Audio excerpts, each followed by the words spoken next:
Assalamualaikum warahmatullahi wabarakatuh. Hai anak-anak, apa kabar? Semua sehat kan? Baiklah, pertemuan kali ini saya akan membahas terkait petunjuk antisipasi atau lebih dikenal dengan anticipatory guidance. Oke, berbicara tentang anak, bagi orang tua merupakan suatu tantangan untuk menghadapi masalah ketergantungan disiplin serta keamanan anak. Orang tua sering keliru dalam memperlakukan anak-anak karena ketidaktahuan mereka akan cara membimbing dan mengasuh yang benar. Nah, kalau ini terus berlanjut, pertumbuhan anak akan terhambat. Oleh karena itu, sebagai perawat nih, berupaya untuk membimbing orang tua tentang tahapan perkembangan anak sehingga orang tua sadar apa yang akan terjadi guna memenuhi kebutuhan anak sesuai dengan usianya. Nah, upaya bimbingan ini dikenal dengan anticipatory guidance yang akan kita bahas. Oke, slide selanjutnya. Jadi apa itu petunjuk antisipasi? Secara harfiah, anticipatory itu artinya lebih dahulu, sedangkan guidance itu berarti petunjuk. Jadi petunjuk antisipasi diartikan petunjuk-petunjuk yang perlu diketahui terlebih dahulu oleh orang tua agar dapat mengarahkan dan membimbing anaknya secara bijaksana sehingga anak dapat tumbuh dan berkembang dengan optimal. Petunjuk antisipasi ini diberikan berbeda setiap tahapan usia anak. Oke, mulai dari yang pertama yaitu untuk anak usia 6 bulan yang pertama. Jadi apa saja petunjuk antisipasinya? Yang pertama, memberikan pemahaman adanya proses penyesuaian orang tua dan bayinya. Terutama ibu ya butuh bimbingan, apalagi ibu dengan anak pertama. Karena ibu dengan anak pertama itu sangat butuh support dari keluarga. Jika tidak, akan sangat beresiko terkena sindrom baby blues. Yang kedua, membantu orang tua memahami bayinya sebagai individu yang mempunyai kebutuhan dan memahami tangisan bayi. Nanti saat jadi ibu kelak bisa membedakan mana tangisan bayi yang lapar, mana tangisan bayi yang minta ganti popok, mana tangisan bayi yang sakit. Itu coba perhatikan, pasti akan berbeda. Yang ketiga, memberikan ketentraman orang tua bahwa bayi tidak akan jadi manja dengan perhatian yang penuh selama 4-6 bulan yang pertama.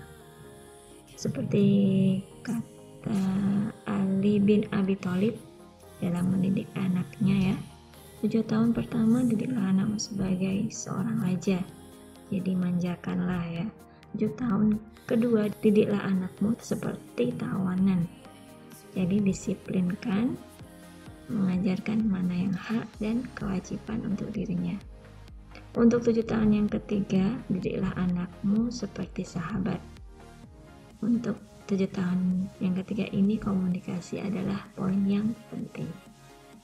Selanjutnya yang keempat, mengajarkan orang tua membuat jadwal kebutuhan bayi dan orang tua. Hal ini supaya orang tua bisa membagi waktu, apalagi ibu yang bekerja di luar rumah ya. Yang kelima, membantu orang tua memahami kebutuhan bayi terhadap stimulasi lingkungan. Misalnya kondisi lingkungan yang panas, dingin, ramai, itu akan membuat anak tidak bisa tidur dengan nyenyak. Yang keenam, menyokong kesenangan orang tua dalam melihat tumbuh kembang anak. Misalnya tertawa dan tersenyum. Jadi saat momen-momen yang berharga, saat anak bisa tengkurap, bisa duduk dan berdiri, itu adalah momen yang paling berharga dari tumbuh kembang anak. Yang ketujuh, menyiapkan orang tua memenuhi kebutuhan rasa aman dan kesehatan bayi, misalnya dengan imunisasi. Berikan informasi terkait apa saja imunisasi yang anak butuhkan serta kapan jadwal pemberiannya. Yang kedelapan, menyiapkan orang tua untuk mengenalkan dan memberikan makanan pendamping ASI diberikan pada saat usia 6 bulan. Pemberiannya bertahap ya, tidak langsung padat, jadi dari lembek, kemudian disaring, kemudian sampai makanan keluarga. Selanjutnya untuk petunjuk antisipasi pada bayi usia 6 bulan selanjutnya. jadi lebih dari 6 bulan sampai 12 bulan ya. Yang pertama, menyiapkan orang tua akan ketakutan bayinya terhadap orang asing. Jadi seringkali bayi ini menangis bila bertemu dengan orang asing. Terlihat takut ya. Caranya agar anak tidak takut yaitu memberikan anak kesempatan untuk bertemu orang baru di lingkungan yang aman dan nyaman. Jadi buat dulu anak itu nyaman dan aman baru bertemu dengan orang asing. Misalnya dengan menggendong bayi ya, atau mengajak orang asing bermain bersama bayi. Yang kedua, menganjurkan orang tua dekat dengan anak dan menghindarkan perpisahan, terutama perpisahan yang terlalu lama.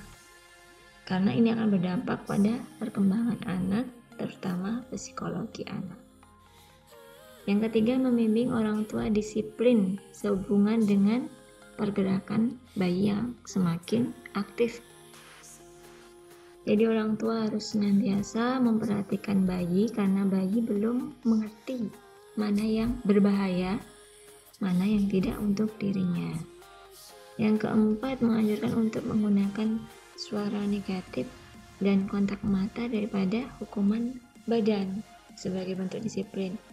Jadi maksudnya di sini orang tua tidak boleh menggunakan kekerasan fisik seperti memukul ya. Kemudian nomor 5, menganjurkan orang tua memberikan lebih banyak perhatian saat bayi berkelakuan baik daripada menangis. Jadi hal ini merupakan salah satu cara mendidik anak agar berpikir bahwa menangis akan memenuhi semua keinginannya. Jadi nanti saat anak tidak diberikan hal yang diinginkan, anak akan menangis. Jadi anak akan berpikir bahwa dengan menangis akan diberikan semuanya. Yang keenam, mengajarkan mengenai pencegahan kecelakaan karena peningkatan rasa ingin tahu dan motorik anak. Misalnya, stop kontak lebih baik diletakkan di atas atau kalaupun sudah permanen di bawah ditutup saja. Dan juga singkirkan benda-benda tajam dari jangkauan bayi. Yang ketujuh, menganjurkan orang tua meninggalkan bayi beberapa saat dengan pengganti ibu atau pengasuh anak ya. Hal ini cara agar anak merasa nyaman dengan orang asing. Yang tentunya sudah diberikan komunikasi sebelumnya ya, sebelum bertemu atau bersama dengan pengasuh. Yang kedelapan, menganjurkan mendiskusikan tentang kesiapan untuk penyapihan. Bagaimana dan kapan menyapih bayi. Yang kesembilan, menggali perasaan orang tua sehubungan dengan pola tidur bayi. Biarkan orang tua bercerita bagaimana pola tidur anaknya, apakah yang dirasakan orang tua. Jadi setelah didiskusikan, itu akan mengurangi rasa jenuh orang tua atau bisa mengatasi apabila ada gangguan tidur bayi. Selanjutnya, petunjuk antisipasi pada balita usia 1-3 tahun. Jadi saat usia 1-3 tahun ini adalah masa anak untuk diajarkan toilet training. Jadi kontrol voluntar dari sphincter ani dan uretra ini bisa dicapai saat anak bisa jalan. Untuk keberhasilan toilet training ini tergantung pada persiapan fisik, persiapan psikologis, dan persiapan intelektual. Indikator dari kesiapan fisik pada anak itu saat anak mampu berdiri atau duduk. Jadi kalau sudah anak bisa duduk atau berdiri, berarti anak siap untuk diajarkan toilet training. Untuk indikator kesiapan psikologis, ada rasa nyaman, sehingga anak mampu mengontrol dan konsentrasi dalam merangsang BAK atau BAB. Kemudian untuk indikator kesiapan intelektual, anak paham arti BAK atau BAB. Jadi akan memudahkan pengontrolan pada anak mengetahui kapan saatnya BAB atau BAK, dan anak mempunyai kemandirian untuk mengontrolnya.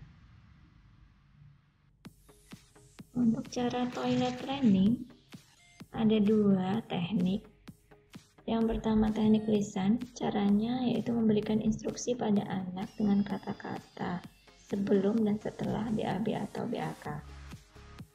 Nah, teknik ini mempunyai nilai yang cukup besar dalam memberikan rangsangan untuk BAB BAK. Mengapa? Karena persiapan psikologis semakin matang sehingga mampu dengan baik BAB atau BAK. Yang kedua adalah teknik modeling. Jadi anak meniru buang air besar atau orang tua itu memberikan contoh. Namun dampak jelek dari teknik modeling ini apabila contoh yang diberikan orang tua salah. Misalnya orang tua memberikan contoh BAK dengan berdiri. Jadi harus hati-hati dalam memberikan contoh. Selain toilet training, apabila anak mempunyai saudara atau sibling, maka sangat mungkin akan timbul rasa cemburu pada saudaranya ya.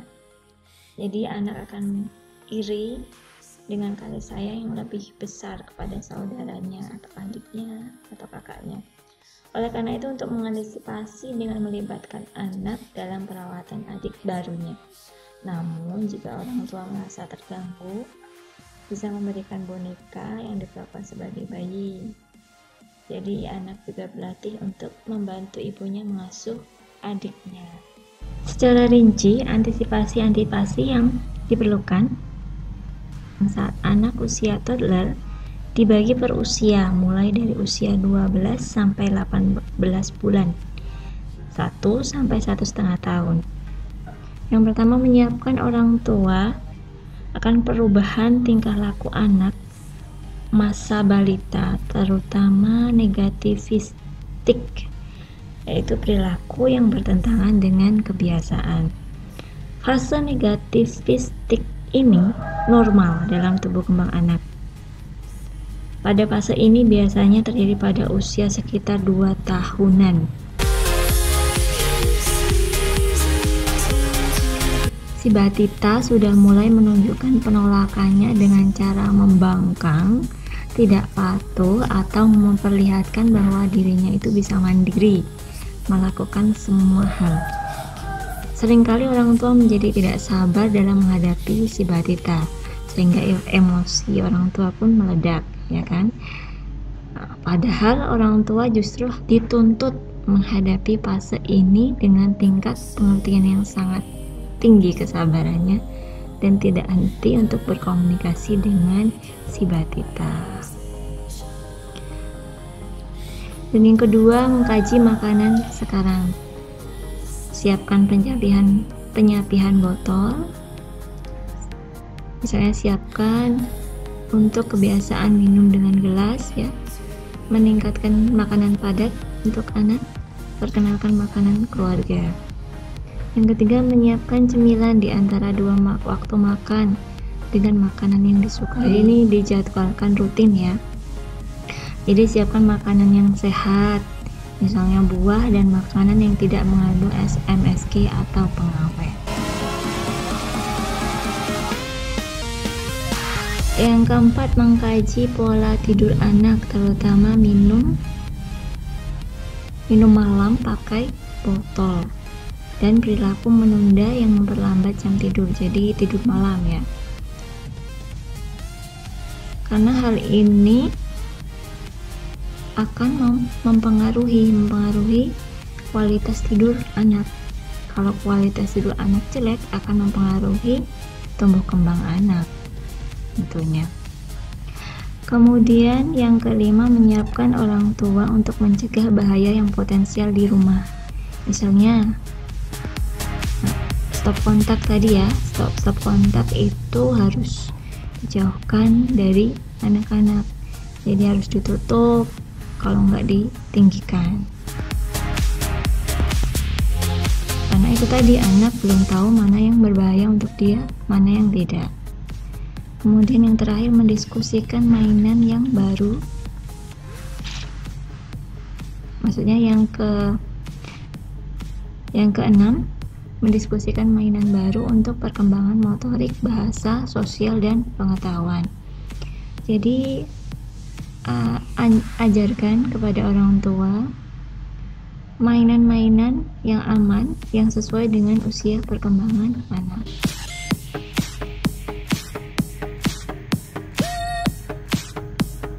Kemudian saat anak usia 1,5 sampai 2 tahun, petunjuk antisipasi yang perlu dilakukan yang pertama, menekankan pentingnya persahabatan sebaya dalam bermain. Misalnya, ajarkan untuk berbagi mainan dengan teman, atau ajarkan permainan yang membutuhkan tim atau orang lain. Kemudian, yang kedua, menekankan pentingnya persiapan anak untuk kehadiran bayi baru. Jadi ini kaitannya dengan sibling ya. Jadi, ajarkan orang tua untuk menyiapkan persiapan mental pada anak. Misalnya dengan bermain boneka-bonekaan, adik-adikan gitu kan. Jadi untuk juga mempersiapkan mental anak. Yang ketiga, menekankan kebutuhan pengawasan terhadap gigi, kebersihan, dan kebiasaan makan. Sarankan orang tua untuk menjaga anak dari mengkonsumsi makanan yang manis berlebihan dan juga menggosok gigi terutama sebelum tidur malam. Yang keempat, mendiskusikan metode disiplin. Menekankan bahwa negativistik adalah aspek penting dari perkembangan self-assertion dan independent, bukan tanda kemanjaan. Jadi negativistik ini adalah normal bagi anak yang tentunya harus dihadapi oleh orang tua dengan penuh kesabaran ya. Kemudian yang kelima, menekankan pentingnya kesiapan fisik dan psikologis anak untuk toilet training yang sebelumnya kita bahas. Yang keenam, menekankan bahwa anak yang takut akan gelap, suara keras, kebiasaan membawa selimut dan mengisap jari adalah normal yang bersifat sementara. Jadi perilaku-perilaku anak ini bersifat sementara.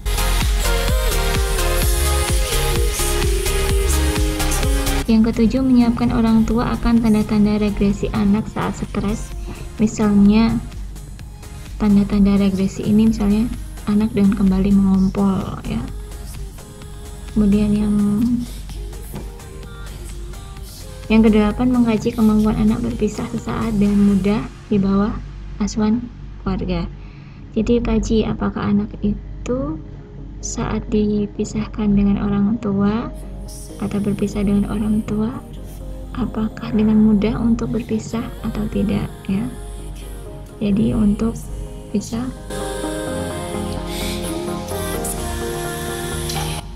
memberikan kesempatan orang tua mengekspresikan perasaan kelelahan, frustasi, dan kejengkelan dalam merawat balita. Nah, ini merupakan salah satu cara agar mengurangi stres dari orang tua ya, karena saat menghadapi perilaku negativistik dari anak misalnya. Kemudian yang ke-10, menunjukkan harapan perubahan pada anaknya di tahun mendatang, misalnya berkurangnya negativistik. Jadi ini menunjukkan atau memberikan informasi pada orang tua bahwa secara normal perilaku negativistik anak itu akan berkurang untuk tahun-tahun mendatang atau semakin bertambah usia anak.